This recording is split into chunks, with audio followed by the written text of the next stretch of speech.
Good morning, everyone. It's the Pete the Planner Show. This episode brought to you by Indiana 529. Indiana 529 Education Savings Plan offers a simple tax smart. Wait, guys, I can't read. Should I have done the read for this? Oh, Lord. Here's the thing. Indiana 529 is sponsoring the show this month. And here's what I have to say. I've been using one for 16 years. I've been contributing to my daughter's account for 16 years. She is 2 years away from college. And when I look at how much is in the account, I'm so thankful that while in the delivery room, I ignored my spouse and opened an account and started contributing immediately. Dame, that's what we do, right? 100%. Kristen, how do you feel about that? I feel like your better half probably didn't love that in the moment, but is so thankful now.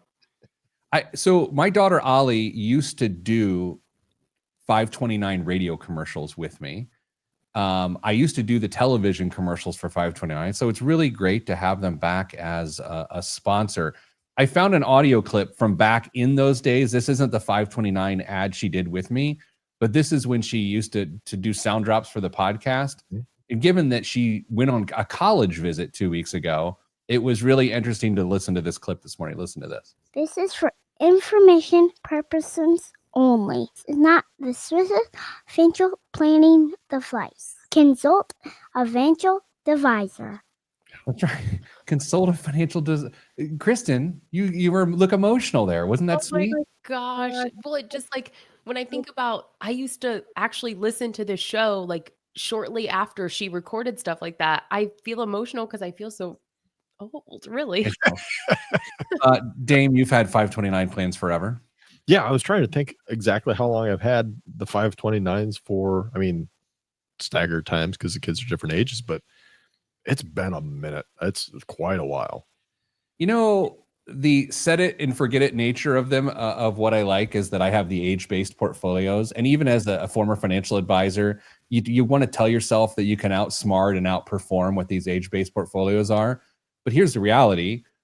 You forget about stuff like this when times get complicated. And Dame, as I look into those accounts now, even with all this market turmoil, boy, am I glad I have an age-based portfolio with 2 years left to go. It is not taking shrapnel. Yeah, it's the absolute best part because as you get closer to that target date, it starts to throttle back on the risk exposure to the investments that are inside of that account. So as everything else kind of went south, you hopefully only made it to like Louisville and not all the way down to Tampa at this point. So anyway, go to Indiana529direct.com. Terms and conditions apply. So go to myindiana529.com to learn more, or Indiana 529 Direct if you want to go direct. You can go through an advisor or you can go direct. I go to direct, whatever you like. Hello, friends. What's up, Kristen? House renovations, man. You know, today's show is about a tricky house situation. So I think you're going to like it a lot. Obviously, you know what we're going to talk about today, but given how big of a deal your house is in your life right now, I think you'll like the discussion. How are the renovations going? Going really well, actually. We're painting, we're prepping to lay floor, and thank goodness, because we are almost out of time. We have to move next weekend. Oh, man, that went fast. You're telling me. Yeah, we're exhausted, but we're making progress. Dame, blending those two, it went fast. So right before Liberation Day, which we all know is April 2nd, we bought a third car for our teen driver. And I need to get to the BMV in the next few days because that temporary plate's about to expire. And I do not need that headache. So, Kristen, I feel you. April went fast. Yeah. April went fast. Okay, before we get into the show here, I have to tell you, I woke up this morning knowing that the jobs report was going to come out. I know this is not Navigating Now. Comcast. I know this episode of the show is not Navigating Now. I woke up this morning knowing the jobs report was going to come out. I think they estimated at 125,000 jobs added in April. That was the estimate that people were trying to hit. I went to the gym to work out, get swole. then eat some Greek yogurt. Why does it do that every episode at about this time? That airlock release sound happens. What is that? Maybe that's just your mic making a attempt to laugh at a joke. What in the world?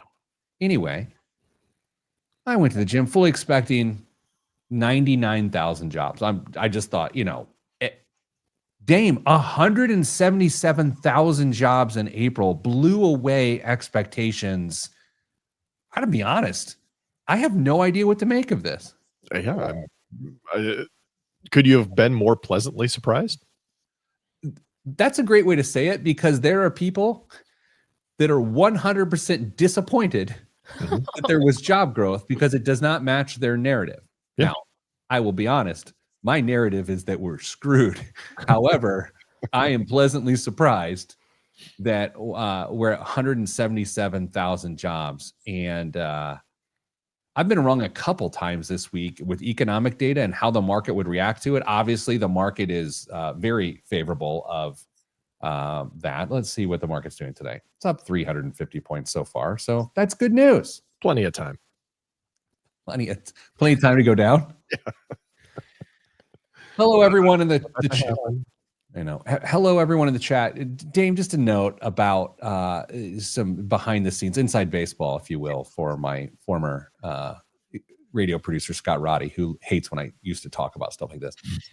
I have a new setup in the studio here where I have actually a full-size commercial teleprompter in front of me, including your images. So I'm literally staring into your eyes as opposed to looking at one TV and staring into the camera. And the downside of that is also all the comments are there as well. They're in a 4-point font. Oh, I have no idea what the hell anyone's saying. No. Okay, let's see what I can do. Okay. Ian says, okay, oh boy. This is an eye test, Pete. Yeah, the jobs report confuses me based on my own circle and the struggles we're all having to find real jobs. A lot of postings out there to get pulled down quickly. You did it. It was exhausting. Yeah, let's not do that again.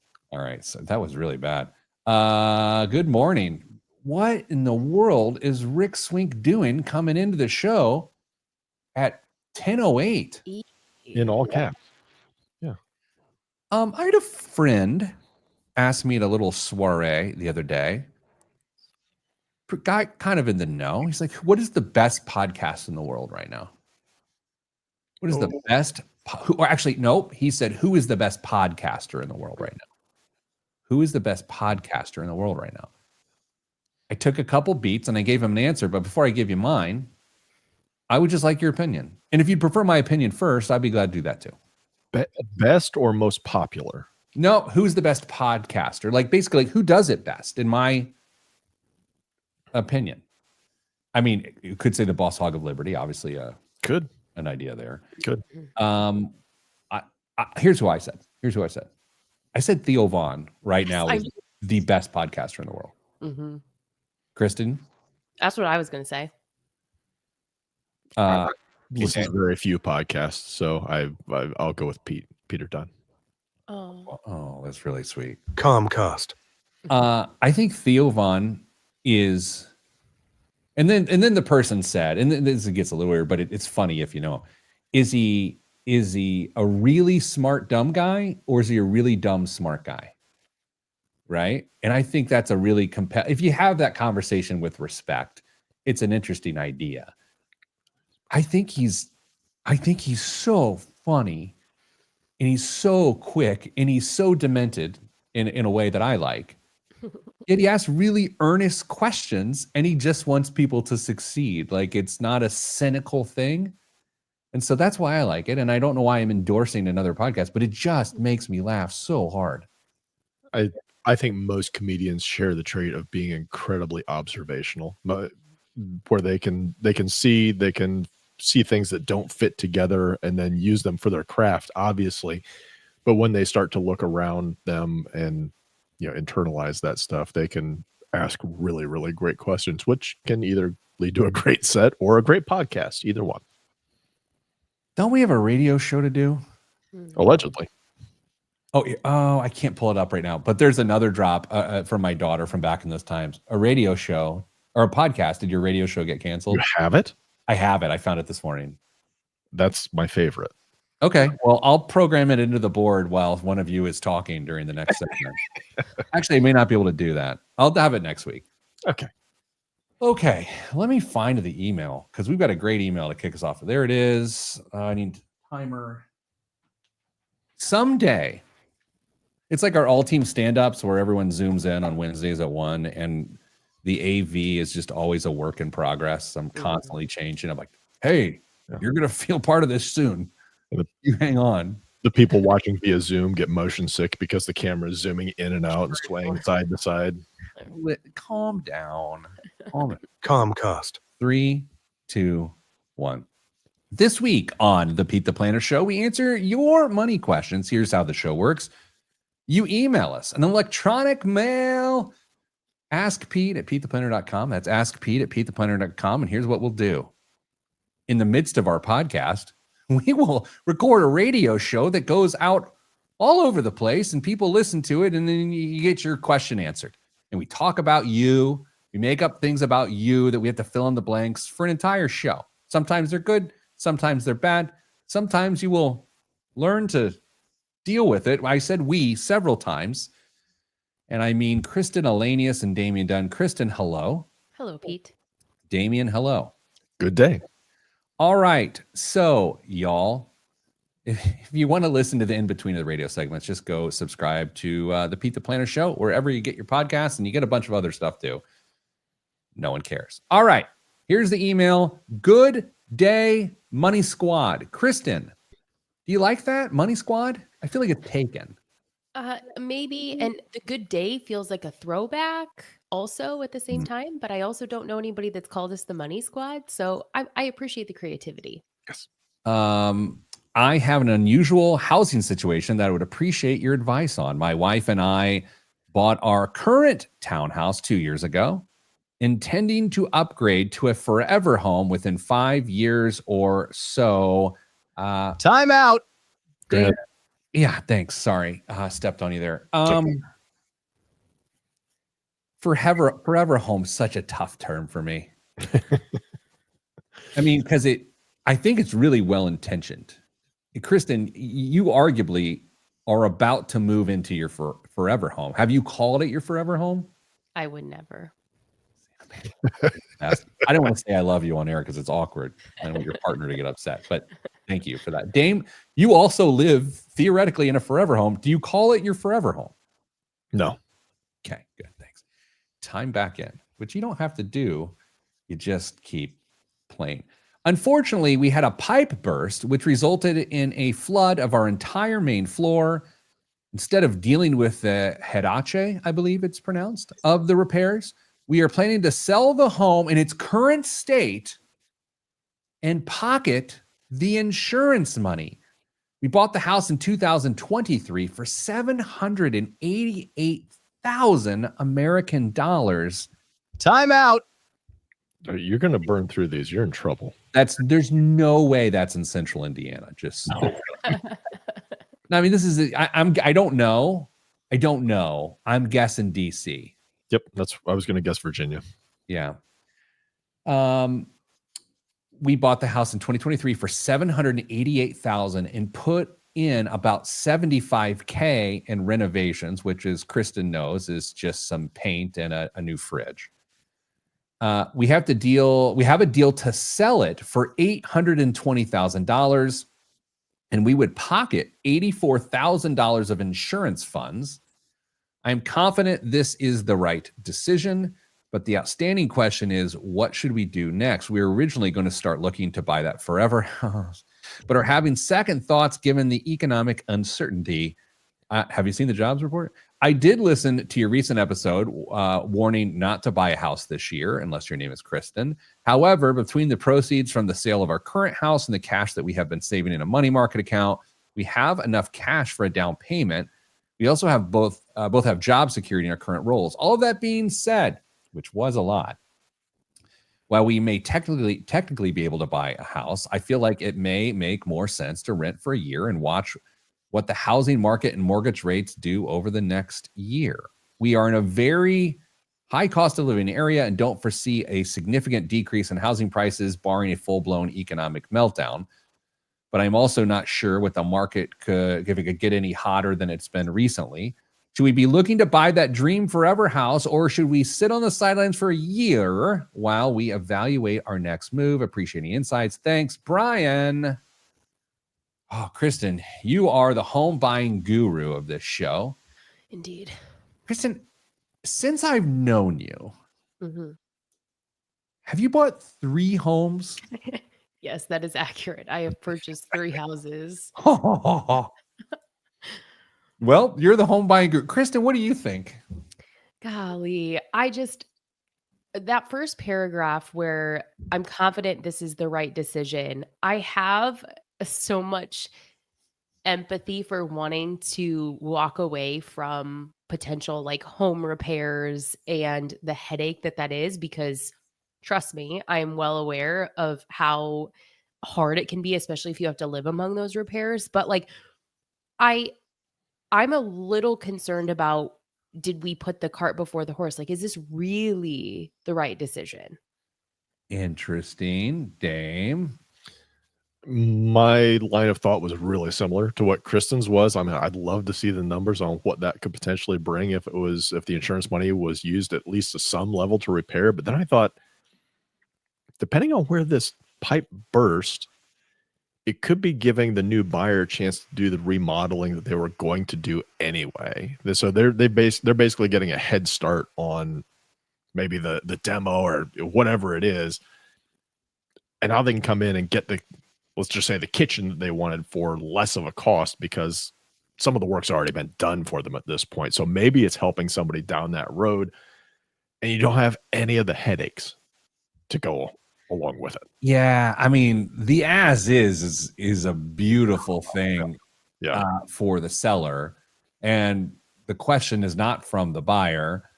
Dame, the one thing I have concern with here is real estate transaction fees. They didn't account for it in the language here. So are the net cash positions exactly what we think? I mean, or did you read it differently? I didn't read it differently, and I hadn't even thought about it. And we would need to account for some of those. So maybe there's a little bit of extra calculation that needs to go on between what they've got saved plus the insurance for the down payment for the new house, because, you're going to end up paying, well, I guess with the new real estate rules, it's not guaranteed how much you're going to pay, but, probably somewhere. Was it everybody pays their own now at this point, unless you offer to pay for somebody else's? Kristen, how'd that go for you? What did that work out? Oh yeah, how'd that go? That did not. So basically what I've gathered from myself buying and from some other people I know trying to buy is that it's still not really being presented as a choice. It's like, well, the seller's going to pay the 6%, or we're going to ask them to pay the 6%, and we're going to split it 3 and 3. Because buyers don't have that cash. So the realtors need the transaction to go that way. Yeah. So look, let's take the 3% on this sale of 820. That's $26,000, right? Yeah. Is that my math? Yeah. $26,000, which then nets out $794,000. They bought it at $788 and put $75 in. And then they're getting $84,000 insurance fund. So Dame, they're sort of just off of, let's just call it capital gains for lack of a better term. They're netting $8,000 from what they bought it for. But then let's go backwards 75, because that's what they put in. So that means they're down 77, and then they pocket 84. So they're up, after all this rigmarole, they're up $7,000 is where I'm at. Yeah, but that money they put in is a sunk cost at this point. I mean, it's hard to really lean into that and say, darn it. But I don't know. It's my point of view. Yeah, here's where I'm stuck is they're like, oh, well, we've got enough money for a down payment on a new place. But had they repair, you had the insurance money to repair and then sold at what the going market rate was for that property, would that have actually been the better mood and netted out the same amount? Well, we got the whole episode to debate this. So, Kristen, calm down. You keep interrupting everybody. Sorry. Just kidding. All right, let's do this. Come back. We're going to talk about that. We're going to talk about the forever home fallacy as well, right here on the Pete the Planner Show. I'm Pete the Planner. The first 3 times I've read this email, because, guys, should we tell people I do show prep now? You do. It's true. We can't knock you for that anymore. Man, that was one of I have a binder of my shortcomings, and that's in the binder. Reading A new sponsor's ad. Okay. Mm-hmm. Yeah. Good.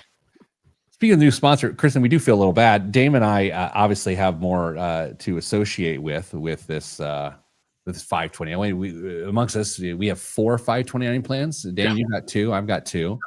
Kristen, you have dogs. Yeah, they don't let you put dogs as beneficiaries on 529s. But Kristen, in the spirit of like, okay, we got a new sponsor. Kristen's like, oh, you know what? Let's keep this sponsor.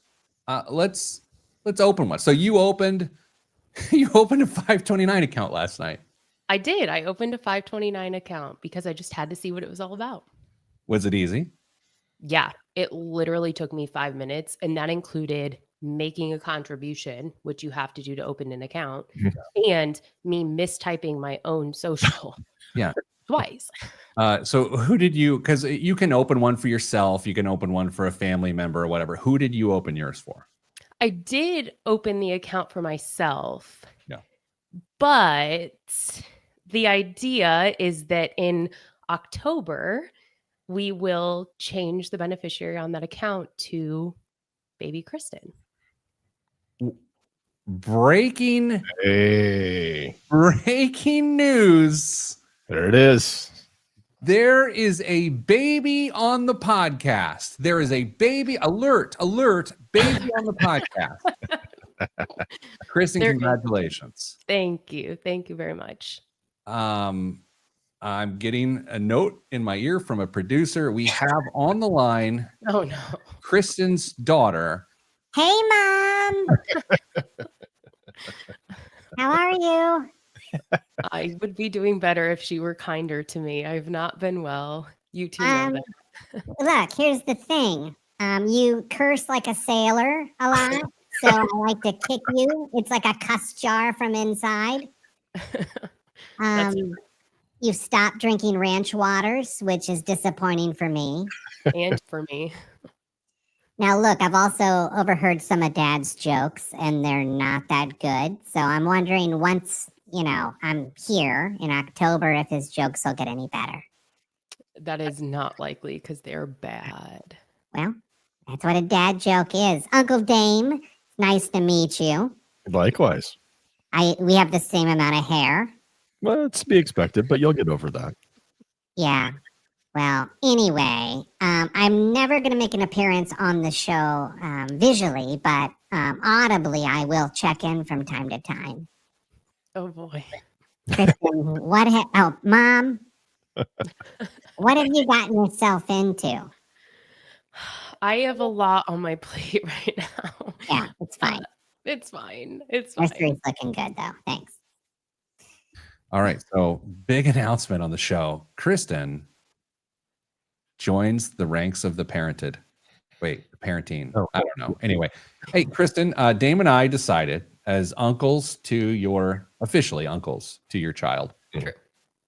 that we are going to make contributions right now in real time to your 529 plan that you opened last night. So there's something called UGift, which when you open a 529 plan through Indiana 529, you can get a UGift code. And anytime someone's like, oh, what can we get the kids for Christmas or whatever, you're like, don't buy them toys because the supply chain's broken. There won't be toys this year. Just give them the UGift code. And so you gave us the UGift code because we asked, and I'm pressing send right now. And I just, hold on. I just made a contribution. Just made a contribution to your account. She'll be so thankful in 18 years. Yeah, that $5 is going to grow to a big amount. Pete. $5? I'm not cheap. Oh, Wait, Kristen, let's do this. What? Dame's making his contribution too. Dame Yep. makes a contribution. yeah. And made. Okay. Now, Kristen, Yes. next week you can tell us the amounts that were made contribution wise. Okay. I can do that. Oh man, I don't know if you're going to handle that embarrassment, Pete. Oh boy. All right. Anyway, congrats, Kristen. Thank you. Thank you. All right, let's get back to the show. Boy. See, that went well, Kristen, right? It went just fine. Yeah. Looking like a captive. All right. So in 3, 2, 1, back on the Pete the Planner show, talking, should a couple take an $84,000 flood claim check, sell their house as is, and then rent until the market settles out and interest rates go down? So let's focus on that aspect of it now. First of all, we have to admit the math isn't murky, or it's not fuzzy math for that matter, but the math is not as beautiful as it seems at the beginning once you net out realtor fees and capital gains and these different things, right? So Dame, do we agree the math seems a lot better than it is? I think so. I think they're in a reasonable place to make the decision that they've made, and if they choose to go and find that forever home now, sure, go for it. But if they want to wait and see how things shake out, they can earn a little bit of money in a high yield savings account in the short term and have even more money by the time they decide that the time's right. Kristen, I view this more of like a get out of jail free card than it is a super move. Like, I think it's like, great, man. They found an interesting off ramp to the situation they were in, and no harm, no foul. They're literally no worse, in my opinion. Do you view it that way, or do you view it as like the beginning of a super move? I think I agree with you actually, because there's this idea of the forever home, which I do think we should dig a little bit more into, but like I view this as justification to move toward forever home, but at what cost? We said in the last segment we think they're going to net maybe a few grand, and then by the time you move, you rent, and then you're going to move again to your forever home. I don't love those logistics.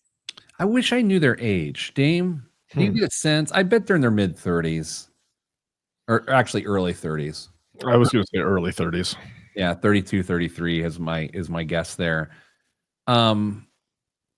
Here's the other aspect of this. I'm willing to revisit Don't Buy a House in 2025 for a second, all right? Because the economy is a wild place right now. We're 3 weeks, I believe, removed from that piece of advice that I gave. And things are moving so fast. I'm willing to say why I might feel that way.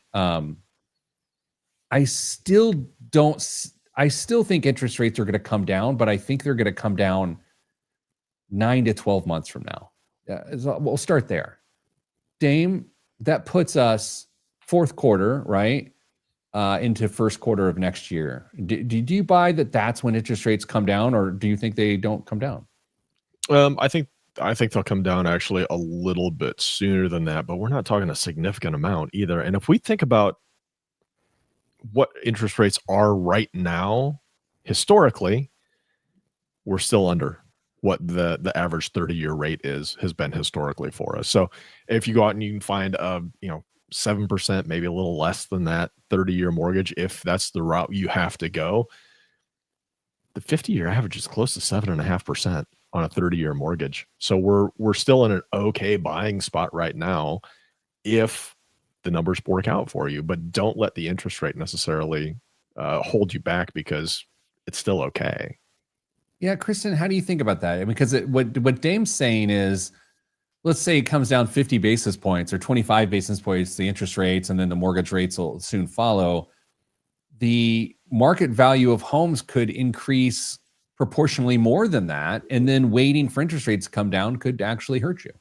Yeah, and it might. the way I'm thinking about this, I don't want it to come across as too harsh, but if we're talking about a housing decision being made or a purchase being made or not being made off the back of a 0.5% or percent interest rate change, I'm not sure that the objective affordability was there for the purchase to begin with. That's interesting. One of my elements of not wanting people to buy homes this year is that employment during tough economic times is less steady than it is during, good economic times. Our emailer, what was the name? Brian? Am I making that up? He indicates that their jobs are secure. So Dame, now that arguably is point number 2 as to why I'm wrong and they should potentially make a move now. Or how are you feeling just in general about them waiting to see what's going on versus jumping back into homeownership? Like at some point, this has to become about, is renting the way to go? And I think we'll get there in a few minutes, but I'm just curious, like where are you right now with this? I don't think they have to jump into anything super fast if they don't want to. They're buying flexibility with that rent. If they choose to rent, that's what that payment is going for.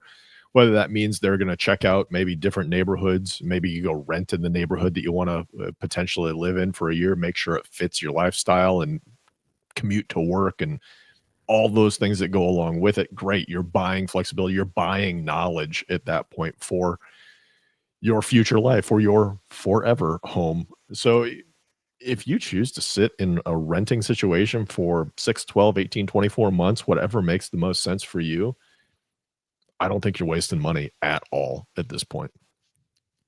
Kristen, what do you thinking the move is? I really hate having to tell someone to live among renovations, but I think that the idea of having some cash to walk away from, or to walk away with rather, to increase their timeline, because they bought this home 2 years ago and they wanted to buy their forever home in about 5 years. We're still 3 years ahead of that original timeline for a net gain of, when we are looking at the total purchase price of these houses, is very small. I don't think that this maths. That's interesting because in saying it that way of like, it's still 3 years from when they thought they're going to buy their forever home. When a couple or a person makes that assertion, what they say is our income will be at a place that can support that. And then they're saying our asset growth is now at a level that can support that, meaning a bigger emergency fund because you've got more to deal with. In this case, we'll say that those savings are actually going to re-supplement the down payment. So Dame, in some respects, and this is a little bit nutty, in some respects, this feels like an adjustable rate mortgage where a person convinces themselves they're going to be able to grow into the payment. Mm-hmm. I've gone back and forth this entire episode of what these people should do. So now I know why they emailed, because I'm kind of team rent right now, and not waiting because of some stupid edict that I've made about don't buy a house in 2025, but out of the prudence of being ready to own your forever home or whatever you call it. Do you think if the house hadn't been damaged and they sold it, do you think they would have gotten 10% over what they paid for it? This is a great question. Because let's play some math here. Okay, so let me pull up some. It's Friday. My math is brutal on Fridays. Mm-hmm. But let's say, okay, so they're selling for $820, and Mhm. let's say it sold for $900. I think that's the best way to say it because it's the 84,000. Let's go. They sold for $900. So then they're going to have a 3% realtor fee on 900, right? We're going to go with that. So $27,000. Mhm. Okay, so that takes them down to 873, and then they purchased for 788. Mhm. Math, $85,000 net walk away, and they're currently walking away with $84,000. That's wild. It's the same thing. Yeah. I mean, they sunk the the reno in, but you can't count that because Yeah. that's just part of the sunk cost at this point. So what's the less in 10 seconds, Dane? What's the least risky move to get out now? I mean, it's to get out now because selling at a higher market price is always higher. Yeah, get out now. That's a paid exit at this point. All right. Coming up after the break, what does renting look like in this scenario? That's next on the Pete the Planner Show. I'm Pete the Planner. Kristen, it just occurred to me, we're not this is why people have to listen to the podcast, because now the podcast listener knows that there's a child involved. Mhm. The radio audience, No idea. they don't get to know. Hey, Oops. sorry. The radio audience also doesn't get to know that this episode is sponsored by Indiana 529. They also don't get to know that. That's a bummer for them. Those poor people aren't going to be able to put their kids through college because they're not going to know about the Indiana 529. Think about all the student loans that people listening to the radio are going to have. Yep. Phew. Dean, what are you doing this weekend? Kristen's like renovating a home. What are you doing? Calm weekend this weekend, going out of town next weekend. Calm cost. Yeah, my wife and daughter are going to the hotbed of all-star cheer competition, Sandusky, Ohio tonight. I really thought you were going to say Orlando, Florida, but now I see. Yes, I had forgotten totally about Sandusky. And I am making steaks on the grill for the boys. Oh, what side are you going with? This is a good question. I'm doing them on the Blackstone, the flat top or whatever. So I'm going to do like a steakhouse hash brown with like bacon bits, sour cream, green onion.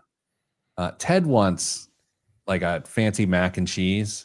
But on chat last night, I found a recipe I would do. And then I was like, what are the macros on this? Actually, I'm going to read them too because they were so appalling. No protein in mac and cheese. It was okay. Are you ready for this? All right. One serving of steakhouse style cavatappi mac and cheese. Okay. Mm-hmm. One serving. I want you to each to guess the caloric intake on one serving. Okay. How big is serving? How big's a serving? I mean, it's a serving, bro. It's what are we talking about? A scoop. Okay. Okay. It's a scoop. It's a scoop. If you're making it the right way, it's like pushing 500, I bet. Okay, Dame. I was going to say 850. 828. Oh my. Protein, oddly enough, there is protein in it with cheese. But 31 grams of protein. That's a lot of protein. not for 800 calories. That's true. 72 carbs and 45 grams of fat. Okay. And so needless to say, I was like, nah, I don't want to do that. But they're delicious. So anyway, hash browns and steaks for the boys. Okay. No asparagus? Love asparagus with steaks. Oscar style. Well, I mean, he calls them sticks, and the kids don't like sticks. Kristen, we have so much to teach you about parenting. Great. I cannot wait. Don't eat asparagus over the next few months. Because I don't want any part of it. You know what I mean? Yeah. This child has half of her father's DNA. She hates all vegetables, actually. Yeah, he's right about that. I'm also a beef gal. Not a beef cow, a beef gal. I like beef. Yeah. Thank God for him. Okay, enough of that. All right, what do we got? We got all-time best listener Jameson weighing in here. Proud owner of 2 Indiana 529 plans, even though we live in Texas. We're now draining both accounts with both kids at college, and we're glad we funded it so aggressively as we did. Dame, you know, sometimes you save money for something and then you buy it and then you actually feel bad that now the money's gone. I will not feel that way about college. Not at all. That money will go to paying those bills, and there will be money that will stay in my checking account because they are not paying those bills. The best part about making this gift contribution to Kristen is that I get a tax credit for it. True.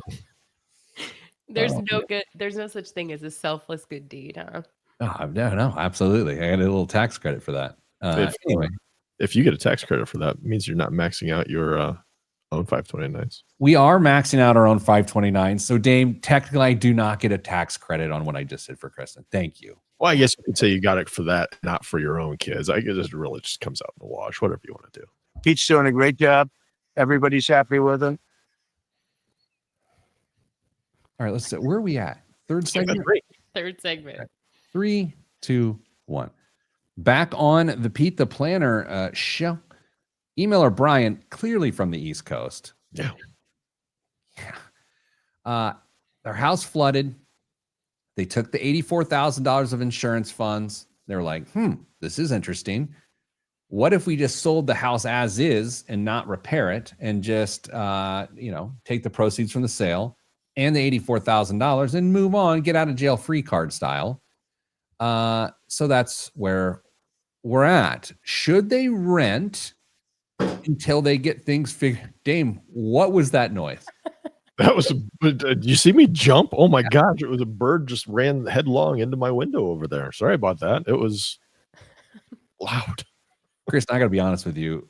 The windows in my home are not that clean. I was actually just thinking maybe you need to like dirty those up or something. Why are they so clean on a barn, Damien? Sorry. Man, I thought Angry Birds wasn't a thing anymore, except in northern Indiana where they try to kill Dame during a radio show. I have to go check. Kristen, go to you here. How long do you think they rent? Longer than they want to. Ooh. I think that if they're going to sell and step away from home ownership, I think we really need to reevaluate what forever in a home means. I think we need to reevaluate our long-term decision making when it comes to our home purchases. I think that this is probably at least a 2 or 3 year runway, to be honest. Man, my head wasn't there at first, but I can definitely be convinced.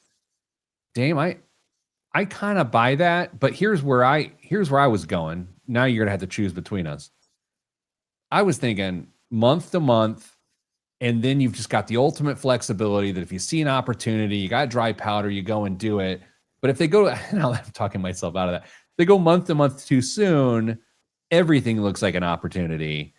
True.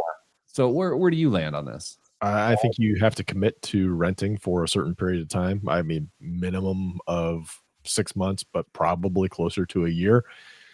And then you make your decision at that point. And if you want to have a timeline for yourself, go right ahead. If you want to say we're going to do this for X amount of years, which means, this month, roughly, we're going to start looking for that next place. And if everything works out, we'll have that next house, that forever home lined up by the time we're wrapping up this lease. And then we can make that transition at that point. But, I think about having timelines on home buying.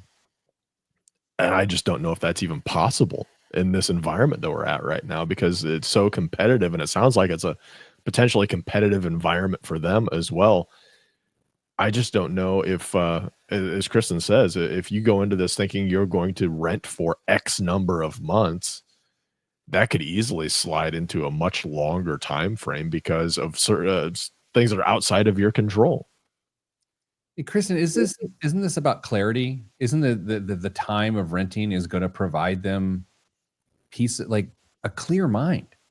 Yeah, because I think that the fact that we're potentially moving for what we think could be as small as a 1% net gain on the home makes me think that this decision might have been a little rushed when we made it in 2023. I could be wrong, but it seems like to have a net gain, when we think about it as a percentage, maybe we need to spend some additional time thinking about what the next move looks like. And then even the subsequent move after that, because this is not going to be your forever home. I hate to break it to you. I have to admit, I've made a lot of financial decisions that weren't necessarily good, but they didn't impact me negatively. It wasn't a good decision. It was that get out of jail free. It's like, oh, I have an off ramp here. If I want to take it, no harm, no foul.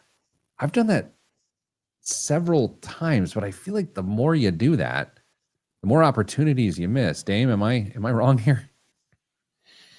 It's interesting. I hadn't really thought about it, because you're saying just because you don't commit necessarily to the decision that you were faced with, you don't follow through and really make it as efficient or as profitable as you could have? Is that what you're trying to say? That's a good question. It's a good question. Good clarity you're seeking there. I'll like with car stuff for me. You know how I am. Mhm. Like I'll be like, okay, this car decision I'm about to make doesn't put me in a better financial position Mhm.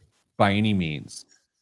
It's sort of a lateral move, and I like with big financial decisions. I like to progress. I like my net worth to go up when I make a financial decision.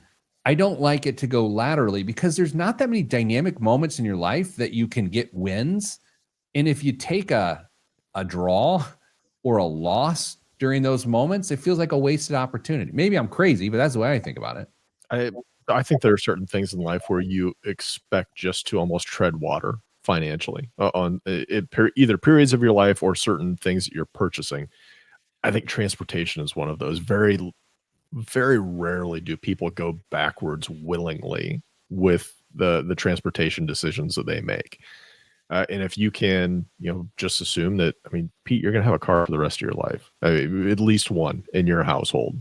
And if you're going to value certain features or brands or whatever that is, it's money that's been spent at that point. You just bake it into the budget. That's okay. I don't have an issue with having horizontal areas in your financial life, but at the same time, they can't all be that too. So if you're going to pick and choose things that you're okay spending money on, you have to be able to dedicate money either to saving or investing or cutting back in other areas to give you the margin to achieve those financial goals that you're setting for yourself.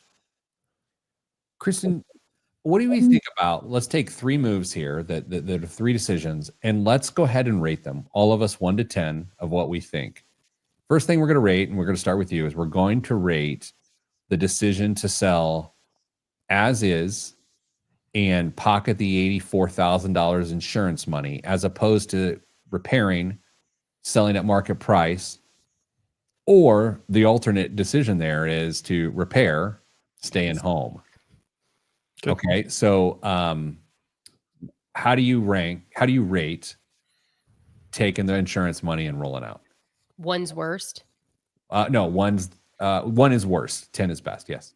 I think it's like a 3 or a 4. Ooh. Okay. Damian Andrew Dunn. I was going to say it's a 5 because I just don't have quite enough information to be able to make a good judgment on that. I was at a 5 too, but then Kristen just don't let her influence you. She's been doing that recently, which I hate. Yeah. Yeah, we didn't talk too much. That arguably the thing to do is to repair the house and do nothing. Yeah. In theory, the repair should cost you nothing other than a pain in your butt for however long the reno takes.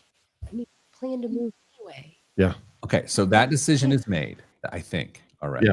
Okay. So now we are to buy a house right now. If they were to buy a house right now, get into their dream home right now, put a down payment and go. Opportunity knocks. 1's a bad decision. 10's a great decision. Dane, we're going to start with you. What is it? Assuming everything is kosher, I will say that that's a 6. Kristen? 5. I'm a 2. Really? I think buying another home right now, Brian, what do they call it? The Forever home. Sounds like a grave, honestly. You know that you and I eventually are going to have forever homes, right? Yeah, no, I realize that. Yeah, I'm a 2 there. I'm like, don't rush it. Like, don't see something that's not there. I think they're seeing ghosts a little bit, speaking of the grave. And then finally, rent, we'll call it for at least a year. We'll say rent for at least a year as a good decision here. Kristen, 1's a bad idea. 10's a good idea. Where are you? 7. Dame? 7. Yeah, I'm 7 or 8 there. I think that's the tough one. All right. Well, Brian, do you regret sending that email? Sorry, Brian. It's all right. Well, not to be on the nose here, but coming up next, biggest waste of money of the week and the news right here on the Pete the Planner Show. I'm Pete the Planner. Dave, tell us if that bird's dead. I can't see it from here, but I'll look after the show and Slack you. What kind of bird? Probably a robin, because they've been flying around out there. But I mean, that hit with some force. I can't imagine that it's not just a pile of feathers down there. Weird question. Yeah. Don't read into it. We'll start with Dame. Do you have a lot of rabbits in your yard? What's a lot? An inordinate amount based on your acreage. No, I there's probably today there's probably 2 or 3, but I mean, that could be like 30 in a couple weeks. I've Googled it. Kristen, do you have rabbits nigh? We do at the new house, but they won't be there when the farm dog gets there. Okay, so you guys know I've got a very small lot. What do we call it? Sure. About an eighth of an acre. It's not much. Huge. Huge. It's not. No, it's really not much. It's very small, very thin. I think we got 4 rabbits. That's too many. Yeah. In my neighborhood, go ahead. I'm sorry. At first it was chipmunks. Now it's rabbits. Now it's rabbits. I drive. I leave my house about 5:30 usually, and I go around the corner to go out of my little neighborhood, and there's this little corner lot that's got a lot of grass, and there's probably 6 rabbits there. It's like, I think something's happening here. Hold on. Now, are these caramel rabbit? Are these like the super long ear and like luxurious rabbits? I mean, mink coats instead of rabbit fur lined coats, because they already have the rabbit fur. They actually have their ribbons from the state fair. They wear them. Yeah. They're all first place. They're all first place rabbits. Go figure. We did have one find its way into our window well of our basement, and no one got to it in time. Oops. So anyway, got a new hat. All right. New keychain. Keychain. I've gotten a lot luckier. And so are 3 of my friends. Oh boy. I don't know what's happening. Okay. You ready for the next part of this whole thing? Indeed. Am I is the better question. All right.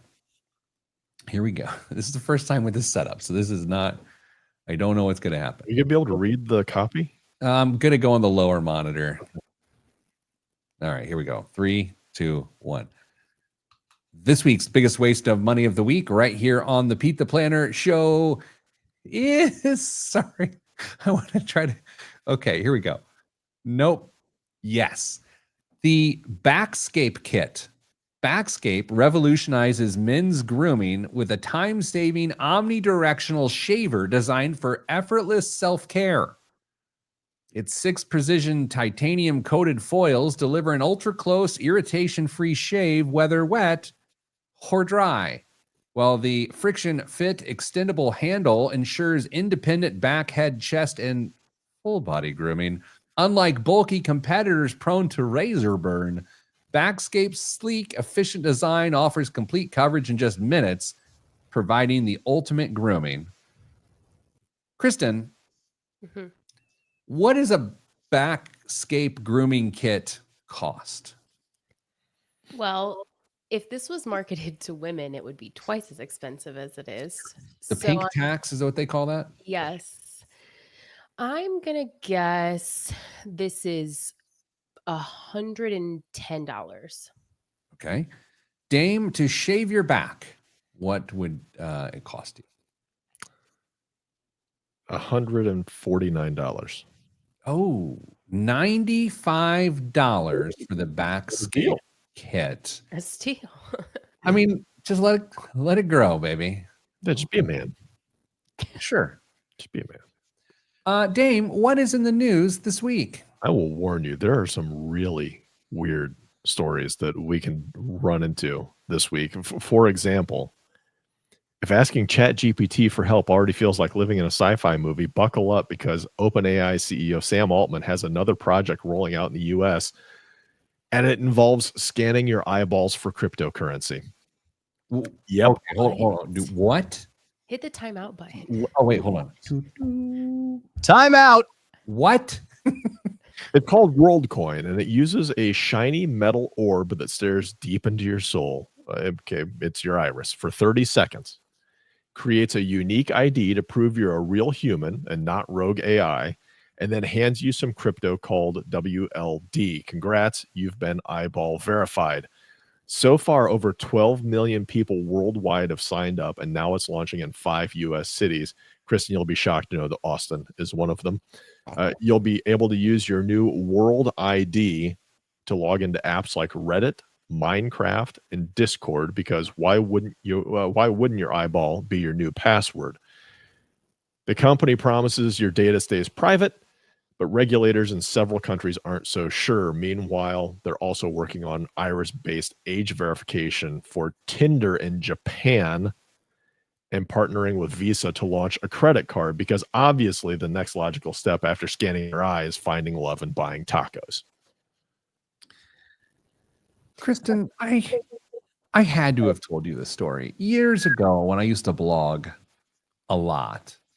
I thought, I'm clever. I'm going to write a satirical blog post about now you go into a store and you look at the cash register and that's your form of payment. So it was satirical. I wrote it like a news story that I had sourced. And at that time, when my blog had a lot of readers, a local news producer saw it, called me and said, can we interview you on the news about this tonight? And I said, you didn't read the satire in that. Dame, this literally has now happened. This is now happening. You can go check it out. This was direct off CNBC, but I'm sure there's plenty of other news outlets that have this story. And the reason I bring this up is I would like some respect around here, and I would like for you two to call me a futurist. Oh my. Next story. Who wants this? I don't know. 12 million people signed up for this. I want, I saw this video the other day that said, we don't want this anymore. How much more convenient is this than me just tapping my iPhone, which I already do. I don't need the next level of this. Invest your money in the good. I want my dogs to live forever. Let's put funds behind that, please. You want a follow on to AI and credit cards? No. Because I got one. No. Okay. AI agents were supposed to be more than just chatbots. They were hyped as the personal assistants of our dreams, ready to handle life's tasks. So far, they're mostly just chatting. But Visa, of course, wants to change that by handing them your credit card. Here's the idea. You set a budget and tell your AI agent what you need, maybe a new sweater or groceries or a flight. And the AI goes out and buys it for you. Visa's calling this potentially transformational, on par with the birth of e-commerce. Visa just announced partnerships with major AI players like OpenAI, Microsoft, Anthropic, and even Samsung to hook their systems into its payment network. Pilot programs are already kicking off with wider use expected next year. Now, don't panic. The bots aren't about to go shopping without you. At first, they'll check back with you before making big purchases like plane tickets, but over time, you might trust them enough with instructions like, go book me a flight. Just keep it under $1,500. Because really, what could go wrong when your grocery list and your credit card live inside the same robot brain? Have you ever tried to give like a 10-year-old your credit card at a concession stand at a sporting event? Yes. It doesn't go well. It's a cluster. So therefore, I do not have faith that this is a good thing. No. Not at all. You might be the last person in the world I know that would actually do that. Yeah, I love automation and convenience, but I still have to be the driver of those things. This is taking away too much from me. Dane, what else is in the news? Pop quiz. No. Which country has the most CFA charter holders and Bloomberg terminals per capita? Can you explain that to the layman, please? CFA, Chartered Financial Analyst is a designation that you get because you're really, really good at analyzing investments. And Bloomberg terminals help you with information around the market. And I don't know. I've never used a Bloomberg. I've never seen one. Pete, do you have any other? No, that's good. Okay. Kristen, what do you think? What country? Oh my gosh, please don't make me guess first. I have no idea. I'm going to go. I wanted to go England, but I'm going to go. I'm going to go This is great radio. Dubai.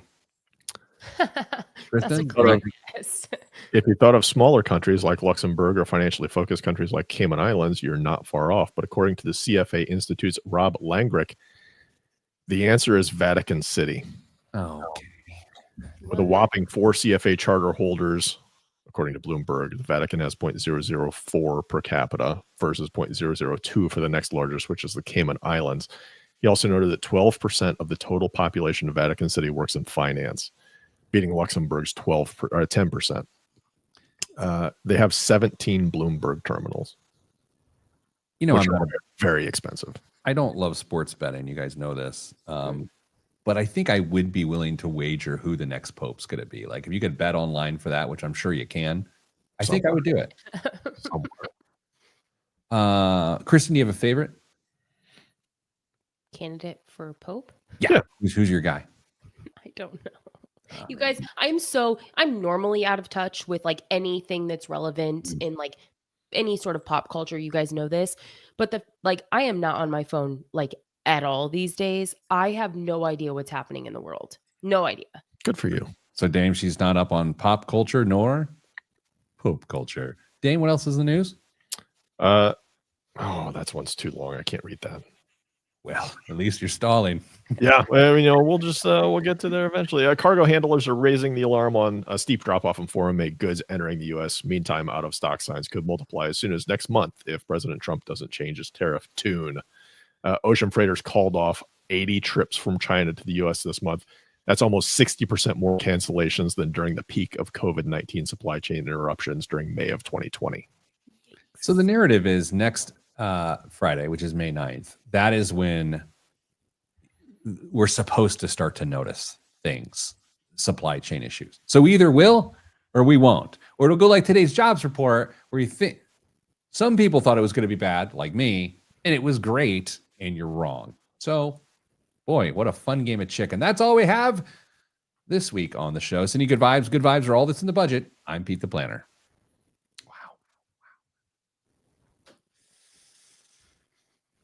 I love that I could read the Backscape back shaver ad. I could not read our sponsor ad to start the show. And with that, I think I'm having a bad day. Bummer. I think they got their money's worth today. Kristen, I just sent you the confirmation code of my gift to your 529 plan for baby Elanius. Congrats to you and your man. Thanks.